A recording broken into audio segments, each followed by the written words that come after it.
எல்லாருக்கும் அஸ்ஸலாமு அலைக்கும். நம்ம ஊரில் பக்ரீத்னு கொண்டாடுற தியாகத்தின் திருநாளை இந்த உலகமே ஈத் அல் அதா, அதாவது ஃபெஸ்டிவல் ஆஃப் சாக்ரிஃபைஸ்னு ரொம்பவே கோலாகலமாக கொண்டாடுறாங்க.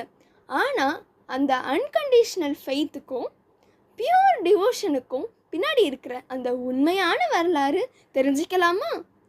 இஸ்லாம் ட்ரெடிஷன் படி பல ஆயிரம் வருஷத்துக்கு முன்னாடி அல்லாஹ் தன்னோட மெசஞ்சரான ப்ராஃபட் இப்ராஹிம்க்கு ஒரு மிகப்பெரிய டிவைன் ட்ரையல், அதாவது சோதனை வைக்கிறார்.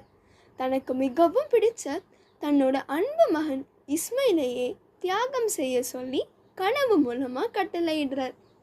இறைவனோட கட்டளைக்கு எந்த ஒரு தயக்கமும் இல்லாமல் அவங்க கீழ்ப்படியும் போது ஈவில், அதாவது சைத்தான் அவங்கள தடுக்க பார்க்குறான்.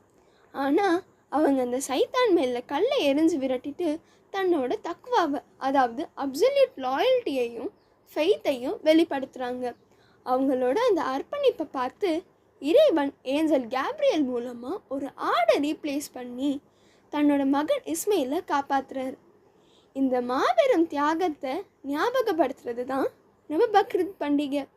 இதே நேரத்தில் தான் உலகத்தோட எல்லா மூலையிலிருந்தும் லட்சக்கணக்கான மக்கள் மெக்காவுக்கு போய் இஸ்லாமோட மிக முக்கிய கடமையில் ஒன்றான ஹஜ் புனித யாத்திரையை மேற்கொள்கிறாங்க.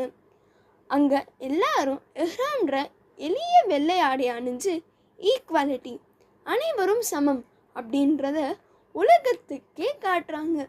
இந்த பண்டிகையோட உண்மையான அர்த்தமே கொடுத்து மகிழ்றது தாங்க. நம்ம செய்கிற குர்பானி இறைச்சியை 3 பங்காக பிரித்து அதில் ஒரு பங்கை ஏழை எளியவருக்கும் இன்னொரு பங்கை உற்றார் உறவினருக்கும் கொடுத்து சமூக நல்வாழ்வை உறுதி செய்கிறது தான் இந்த பண்டிகையோட நோக்கமே. செல்ஃப்லெஸ்னஸையும் எம்பத்தியையும் விதைக்கும் இந்த இனிய நன்னாளில் உங்களுக்கும் உங்கள் குடும்பத்தாருக்கும் எங்களது மனமார்ந்த ஈத் அல் அதா முபாரக். குதாஃபிஸ்.